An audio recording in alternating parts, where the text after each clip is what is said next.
بسم اللہ الرحمن الرحیم، نیوز ود ویوز کے ساتھ میں ہوں علی رضا شاف اور آپ دیکھ رہے ہیں یوٹیوب چینل۔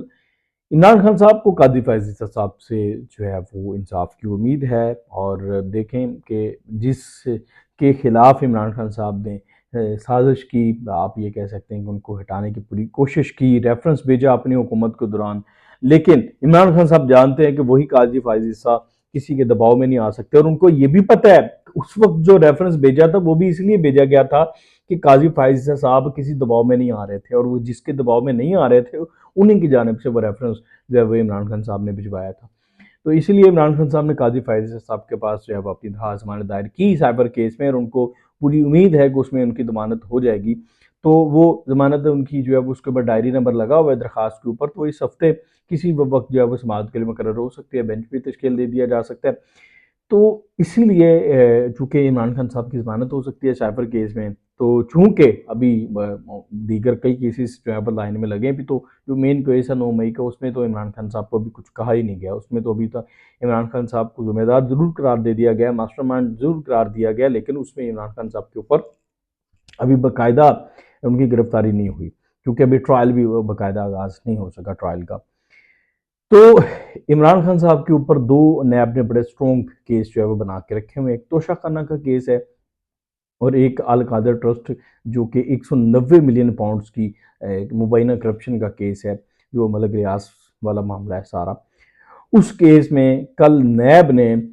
جو ہے وہ عمران خان صاحب کی رہائی کی تمام امیدیں توڑتے ہوئے احتساب عدالت سے وارنٹ گرفتاری لیے، اور وہ کل شام کو عمران خان صاحب کے پاس گئے ڈیالہ جیل میں، اور باقاعدہ طور پر انہوں نے ایک تو ان دونوں کیسز میں عمران خان صاحب کی تفتیش بھی کی، سوال جواب بھی کیے، اور ان کی گرفتاری بھی اس کیس میں ڈال دی ہوئی ہے۔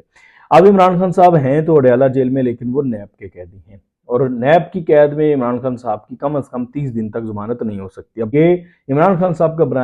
کا کہ دور کا جو نیب کا قانون تھا، اس میں 90 روز کا ریمانڈ ہوتا تھا، 90 روز ہارڈ کور ٹیررسٹ بھی جو ہے وہ 90 روز کا ریمانڈ ان کا بھی جو ہے بمشکل ہوتا ہے، لیکن عمران خان صاحب نے نیب میں جو ہے وہ 90 روز کا ریمانڈ رکھا ہوا تھا، اور وہ اپنے سیاسی مخالفین کو 90 روز تک جو ہے وہ نیب کی کسٹڈی میں رکھتے تھے، ان کی ضمانت تک نہیں ہوتی تھی۔ ان ویل سائفر کا جو ٹرائل ہے وہ چلتا رہے گا، اور آج جو ہے وہ اس میں سب سے امپورٹنٹ جو ڈیولپمنٹ یہ ہوگی کہ کیونکہ ان کی نیب نے باقاعدہ دونوں کیسز میں گرفتاری ڈال دی ہوئی ہے، تو آج جو سائفر اپنا احتساب عدالت کے جج ہیں، جج بشیر صاحب، یا جو بھی متعلقہ جج ہوں گے، ویسے تو بشیر صاحب نے ہی جو ہے وہ ریمانڈ جاری کیے ہیں، وہیں سے سارا یہ معاملہ ہوا، تو جج بشیر صاحب ہی اس کیس کو ہینڈل کریں گے۔ تو وہ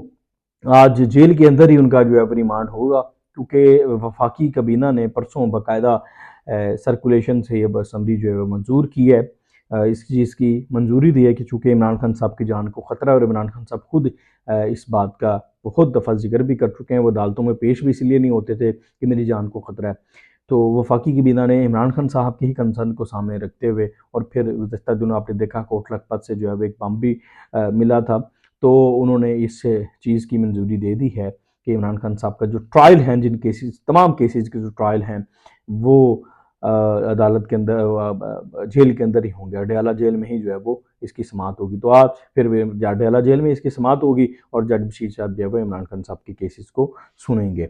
تو یہ اس کے ساتھ ہی لنکڈ ہے بشرا بی بی۔ اب بشرا بی بی کو بھی اسی کیس میں القادر ٹرسٹ میں جو ہے وہ 190 ملین کا پاؤنڈ کا جو کیس ہے اس میں بلایا تھا، لیکن بشرا بی بی پیش توہین کی گرفتاری اس وجہ سے نہیں ہو سکی کہ انہوں نے متعلقہ عدالت سے 15 نومبر تک ضمانت لے رکھی ہے۔ تو جیسے ہی ان کی 15 نومبر تک ضمانت ختم ہوگی، اگر اس ضمانت میں توسیع نہ ہوئی، اور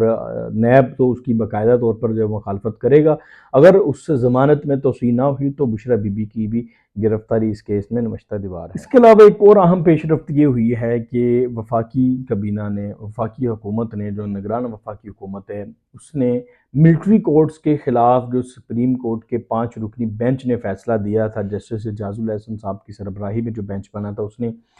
اس فیصلے کے خلاف انٹرا کورٹ اپیل جو ہے وہ دائر کرنے کا فیصلہ کیا ہے۔ اپیل باقاعدہ تیار کر لی گئی ہے، چند روز میں وہ دائر کر دی جائے گی، اور اس مقصد کے لیے 4 سینئر ترین وکلاء کی خدمات بھی حاصل کر لی گئی ہیں۔ وزارت دفاع نے جس وکیل کی خدمات حاصل کی ہیں وہ خواجہ حارث صاحب ہیں، اور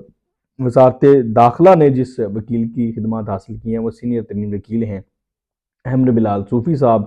اور بلوچستان حکومت کی جو نمائندگی کریں گے وہ ایڈوکیٹ بشیر مومن صاحب ہیں، اور سندھ حکومت کی نمائندگی ایڈوکیٹ جہاں زیب اعوان صاحب کریں گے۔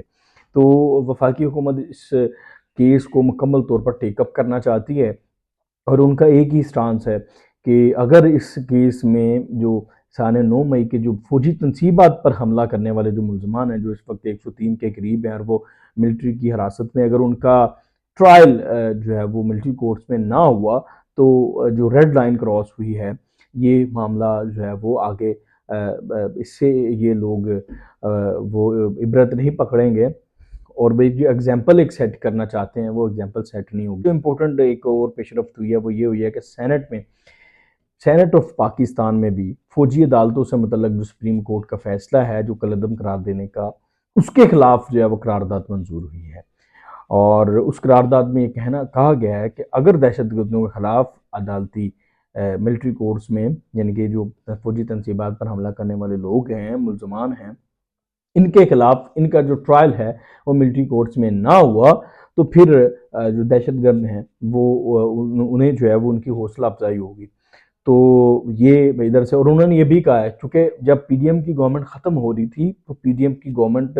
نے جاتے جاتے قرارداد منظور کی تھی کہ فوجی تنصیبات پر حملہ کرنے والوں کو جو ٹرائل ہے وہ ملٹری کورٹس میں ہی ہونا چاہیے، اور وہ قرارداد بھی ہے۔ تو آج سینٹ نے اس قرارداد کو انڈورس کرتے ہوئے کہا ہے کہ جو سپریم کورٹ کا فیصلہ ہے وہ ایوان کی پارلیمنٹ کی توہین ہے، کیونکہ اس کے منافی ہے، کیونکہ پارلیمنٹ جب قرارداد منظور کر گئی ہے تو پھر یہ فیصلہ نہیں ہونا چاہیے تھا۔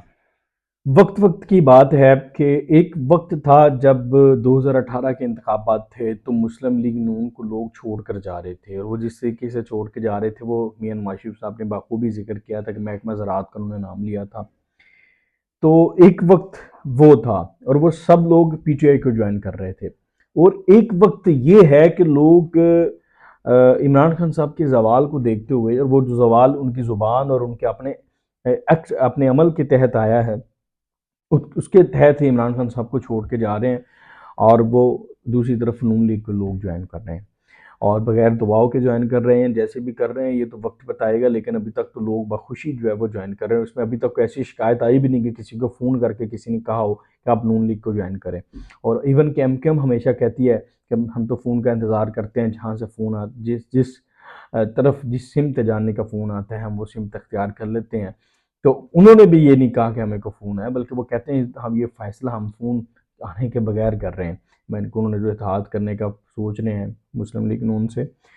تو چکوال سے پاکستان تحریک انصاف کے سابق رکن اسمبلی ہیں ذوالفقار علی خان دلہ، اور اسی طرح کے بہت سے الیکٹیبلز جو ہیں وہ پی ٹی آئی کو چھوڑ رہے ہیں۔ تو دوسری طرف مسلم لیگ نون کو لوگ جوائن کر رہے ہیں۔ اب انہوں نے چھوڑا ہے تو کل ہی شہباز شریف صاحب کو ایک اور الیکٹیبلز ہیں ضلع مظفر گڑھ سے، انہوں نے سردار چنو خان لغاری، اور اس کے علاوہ 5 الیکٹیبلز اس سے پہلے جو ہے وہ جنگ کی پٹی کے رانا ثناء اللہ صاحب مسلم لیگ نون میں جو ہے وہ جوائن کروا چکے ہیں۔ میاں نواز شریف صاحب جو ہے باقاعدہ انتخابی محاذ کو سنبھالنے جا رہے ہیں، اور آج موسٹ پروبلی جو ہے وہ بلوچستان کا دورہ کریں گے، اور اس سے پہلے نواز شریف صاحب کا مولانا فضل الرحمان صاحب سے باقاعدہ ٹیلی فونک رابطہ ہوا ہے، اور میاں نواز شریف صاحب نے جو ہے وہ جو مستقبل کی حکمت عملی ہے، آئندہ انتخابی محاذ کو سنبھالنے کی، انتخابی سیاست کی، مل کر چلنے کی، انتخابی اتحاد کی، اور دیگر کچھ پیپلز پارٹی کے خدشات اور پیپلز پارٹی کے جو معاملات ہیں خاص طور پر ان کو ڈسکس کیا گیا ہے۔ اور میرے خیال سے میاں نواز شریف صاحب سب سے پہلے جو ملاقات کریں گے وہ مولانا فضل الرحمان سے کریں گے، کیونکہ میاں نواز شریف صاحب کے لیے مولانا فضل الرحمان صاحب کا مشورہ اور ان کے ساتھ کچھ سیاسی معاملات کو لے کر چلنا بڑا، وہ ہمیشہ اس کو اہمیت دیتے ہیں، اور اب دیکھتے ہیں کہ وہ ملاقات کب ہوتی ہے۔ اور بہرحال آج جو ہے وہ میاں نواز شریف صاحب کوئٹہ جا رہے ہیں، بلوچستان جا رہے ہیں، اور وہاں پر جو ہے وہ 20 سے زائد اہم شخصیات ہیں جو میاں نواز شریف صاحب کو جوائن کریں گی، اور اس سے پہلے ایاز صادق صاحب، خواجہ سعد رفیق صاحب، کچھ لوگ بلوچستان میں جا کے ایک تو وزٹ کر چکے ہیں، ایاز صادق صاحب خاص طور پر، اور وہاں پر وہ ماحول پورا جو ہے وہ بنا چکے ہیں۔ تو یہ دن بہ دن جو ہے وہ مسلم لیگ نون کی جو ایکٹیویٹیز ہیں وہ بتاتی ہیں کہ وہ الیکشنز کے لیے تیار ہیں، لیکن دیگر جماعتوں کا جو ایک ردم ہے اس سے لگتا نہیں ہے کہ وہ الیکشن اس کے لیے تیار ہیں۔ مطلب تیاری سے مراد ہے کہ آپ کو ٹیمپو نظر آتا ہے، لیکن پیپلز پارٹی چند روز میں شروع کرنے والی ہے، انہوں نے ترتیب دی ہیں کچھ جلسے جلوس اپنے